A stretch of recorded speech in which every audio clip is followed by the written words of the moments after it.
ఆంధ్రప్రదేశ్లో రాష్ట్ర ప్రభుత్వం భారీగా ఇన్వెస్ట్మెంట్స్ వస్తున్నట్టు, రాష్ట్రం ఆర్థికంగా పరుగులు పెడుతున్నట్టు చాలా పెద్ద స్థాయిలో ప్రచారం సాగిస్తోంది. నిజమేనా?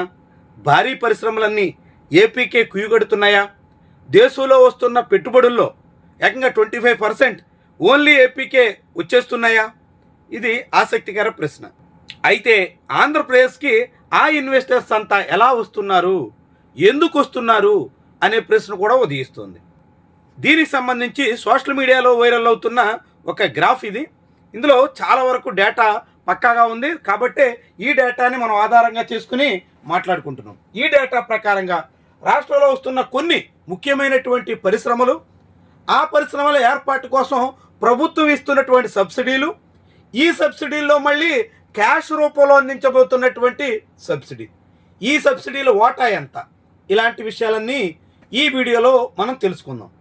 ఎక్కడైనా పరిశ్రమలు ఏర్పాటు చేస్తారంటే ఏ రాష్ట్ర ప్రభుత్వమైనా అక్కడ సబ్సిడీ ధరకి విద్యుత్ అందిస్తారు, ఇన్ఫ్రాస్ట్రక్చర్ ఏర్పాటు చేసుకునే దానికి సహకరిస్తారు, వాటితో పాటుగా భూముల కొనుగోళ్ల విషయంలో పూర్తి స్థాయిలో సపోర్ట్ చేస్తారు. ఇది చాలా కాలంగా జరుగుతున్నటువంటి వ్యవహారం. అయితే ఇప్పుడు కూటమి ప్రభుత్వం వచ్చిన తర్వాత మరొక అడుగు ముందుకేశారు. పరిశ్రమ ఏర్పాటులో భూములు కారు చౌకగా ఇవ్వడం. ఎంత కారు చౌకగా అంటే 99 పైసలకే ఎకరా చొప్పున ఇవ్వడానికి కూడా వెనకాడటం లేదు. అంటే భూములు అప్పనంగా ఇచ్చేస్తున్నారు ఉచితంగా. భూములతో పాటుగా ఏకంగా ట్యాక్సులు చెల్లించక లేకుండా ట్యాక్స్ హాలిడే ప్రకటిస్తున్నారు. వాటితో పాటుగా విద్యుత్, వాటర్ ఇలాంటి ఫెసిలిటీస్ ఇస్తున్నారు. ఇన్ఫ్రాస్ట్రక్చర్ డెవలప్మెంట్ చేసే బాధ్యతను కూడా ప్రభుత్వమే తీసుకుంటుంది. ఇలా మొత్తంగా భారీ మొత్తంలో సబ్సిడీలు అయితే కట్టబెట్టే ప్రయత్నంలో ఉంది. మరి ఇంత కట్టబెట్టినా పరిశ్రమలు వస్తే అంతో ఇంతో రాయితీలు ఇస్తారు. ఆ రాయితీల వల్ల రాష్ట్రానికి మేలు జరిగేదంతా అన్నది ముఖ్యమైనటువంటి ప్రశ్న.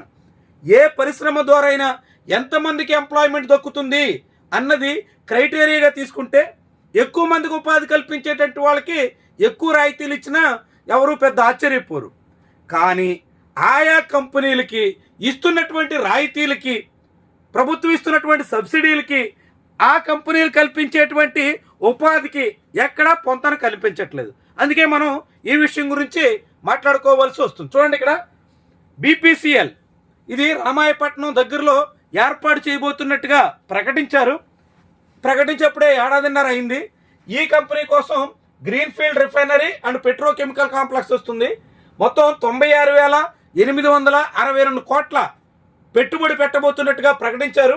ఇందులో 96,000 పెట్టుబడి పెడుతుంటే 72,646 కోట్లు సబ్సిడీ. చూడండి, అంటే ఆ ప్రాజెక్టు మొత్తంలో 75% సబ్సిడీ. ఇక బీపీసీఎల్ పెట్టే ఇన్వెస్ట్మెంట్ పావల 75% సబ్సిడీ.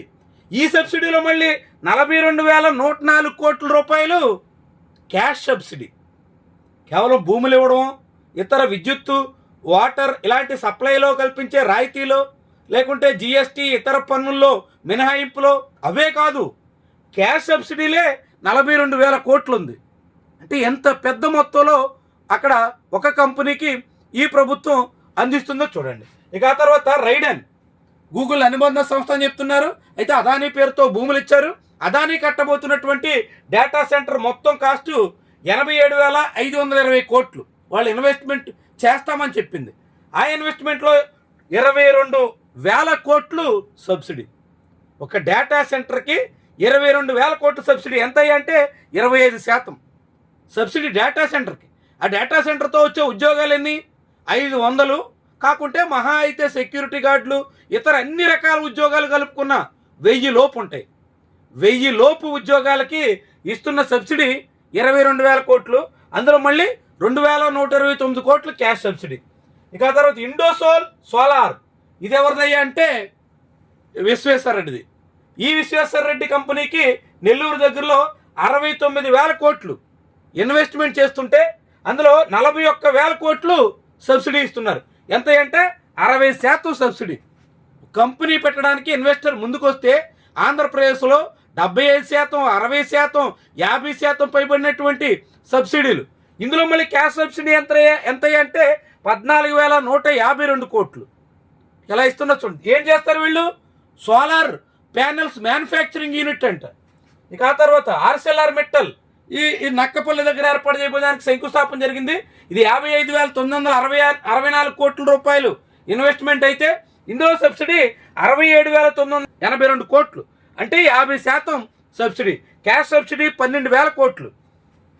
ఇక Agastya energy solar cell module manufacturing అంట కర్నూలు, వీళ్ళు 6,933 కోట్లు అయితే 41% సబ్సిడీ.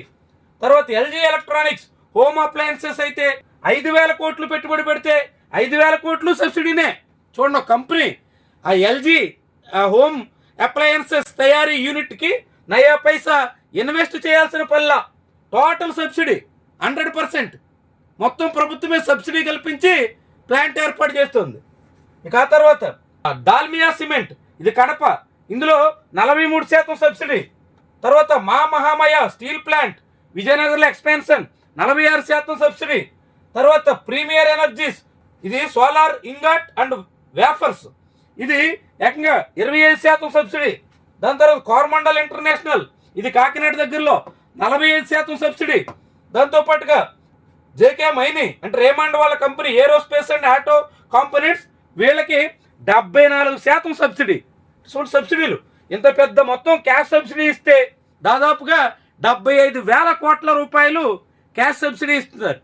అంటే ఒక రాష్ట్ర ప్రభుత్వం ఒకే ఏడాదిలో రాష్ట్ర వ్యాప్తంగా 60 లక్షల మంది పేదలకు ఇస్తున్నటువంటి పెన్షన్ల మొత్తం కన్నా చంద్రబాబు చాలా ఘనంగా నెల నెల ఒక ఊరు వెళ్ళి హంగామా చేసి అడావడి చేసి పంచేటువంటి పెన్షన్ల మొత్తం కన్నా ఈ 10-15 కంపెనీలకి ఇచ్చేటువంటి క్యాష్ సబ్సిడీ ఎక్కువ.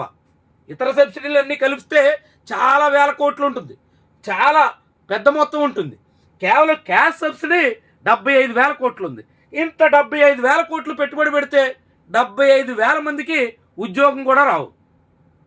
75,000 కోట్ల రూపాయలు రాష్ట్ర ప్రభుత్వం క్యాష్ రూపంలో సబ్సిడీలు ఇస్తుంటే, రాయితీలు ఇస్తుంటే, ఆ కంపెనీలకి ప్రయోజనం కల్పిస్తుంటే, ఆ కంపెనీలు లాభాలు పెంచే ప్రయత్నం చేస్తుంటే 75,000 మందికి ఉద్యోగాలు కూడా వచ్చే అవకాశం లేదు. అంటే మరి ఇంత పెద్ద మొత్తం ప్రజాధనాన్ని కొన్ని కంపెనీల జేబుల్లోకి ఎందుకు పోయాలా? వాళ్ళకే ఎందుకు ఇవ్వాలా? వాళ్ళకే ఎందుకు ధారపోయాలా? దానివల్ల రాష్ట్రానికి ఒరిగేదేంటి? రాష్ట్రానికి వచ్చిందేంటి?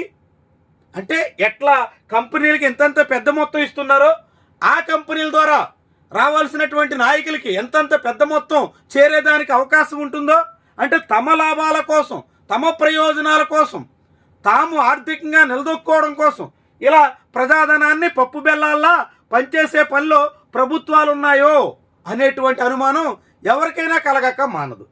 ఇది ప్రభుత్వాలు పంచుతున్నటువంటి సబ్సిడీలు, పప్పు బెల్లాలు, ప్రజల సొమ్ము, ప్రజలకు ఇవ్వడానికి, పథకాలు ఇవ్వడానికి ఆర్థికంగా దివాళా తీస్తున్నాం, అప్పు కూడా పుట్టట్లేదు. చంద్రబాబు సీఎం చెప్పినటువంటి మాటలు. మరి వీళ్ళకి క్యాష్ మొత్తంలో ఇంతంత పెద్ద మొత్తం ఇవ్వడానికి ఎక్కడి నుంచి వచ్చాయి? ఇది కొన్ని కంపెనీలే.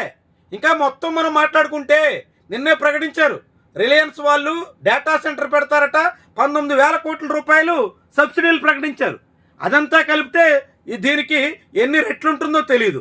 ఇలా ఇంతంత మొత్తం ప్రజాధనాన్ని కొన్ని కంపెనీలకి, కొందరు యజమానులకి ఇలా పంచే ప్రయత్నంలో ప్రభుత్వం ఎందుకు తలమునకలై సాగాలి?